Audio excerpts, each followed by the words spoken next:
أخي المستجدات السلام عليكم. الإخوان. واش اخباركم باللي لقاو واحد السيد في النواحي ديال ورزازات كلاه شي حيوان مفترس؟ يعني فاش كنقولوا حيوان مفترس ما يمشيش بالك ديريكت للسبع، حيت حتى الكلاب ممكن ياكلوا هذا الراجل هذا.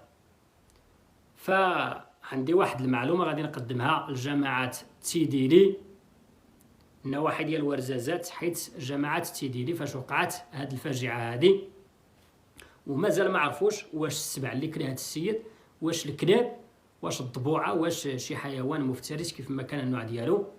فإلا كانوا الكلاب هما اللي كلاو هذا السيد هذا، فغادي نقدم لكم واحد المعلومه باش تعرفوا واش الكلاب ولا ماشي الكلاب.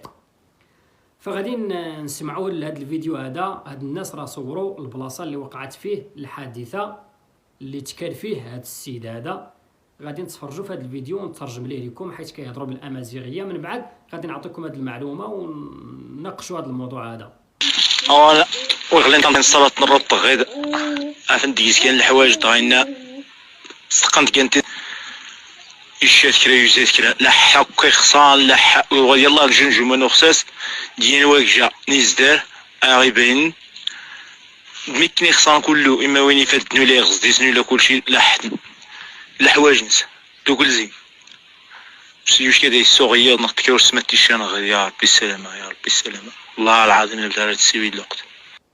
هاد الناس اللي صوروا هذا الفيديو هذا كيقولوا باللي هاد الحيوان اللي كلا هاد السيد هذا ما خلا فيه غير الراس والنص ديال الجمجمه تكل ليها اللحم والنص باقي فيها اللحم، داك الشيء اخر ما عرفوه فين زاد.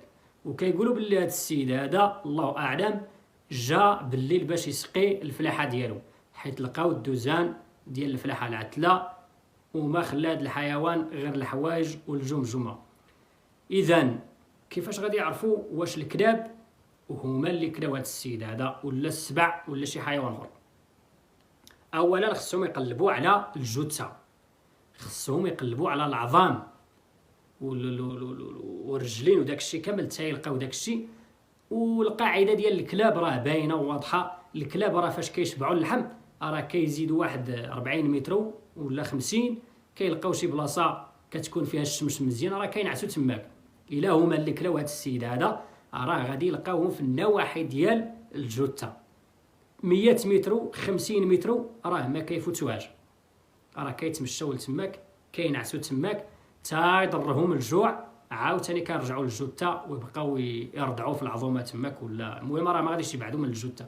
اما الا كان السبع ولا شي حيوان اخر راه فاش كطلع الشمس راه ما كتلقاه تماك نهائيا، كيغبر كيغبر كيغبر ما كتلقاش. اما القضيه ديال السبعه الخوت والله ما متيقش واش كاين شي سبع في هذه البلاد هذه، ولكن بعض المرات كتقول كاين كتقول ما كاينش. حيت الا جينا نشوفوا الحجم ديال السبع راه كبير. باش كيتغدى، باش كيتعشى، باش كيفطر هذا السبع هذا. الا جينا العشاء ديالو راه كيخصو تقريبا شي 10 ديال الارانب باش انه يتعشى. والرنب راه صعيب على السبع باش يشدو، ما غاديش يشدو السبع يشد الرنب راه ما يمكنش، حيت الرنب كيتمتع بواحد السرعه خارقه والسبع راه ثقيل. السبع راه يقدر يصيد واحد البقر، حتى الغزاله راه صعيبه عليه، الغزال صعيب على السبع باش يشدو. لذلك بقاو تردوا البال حتى يشوفوا السلطات اش هاد الشيء هذا، ما راه هاد الشيء راه كيخلع شويه. بقاو تردوا البال. الله يجازيكم بخير وتحياتي لكم.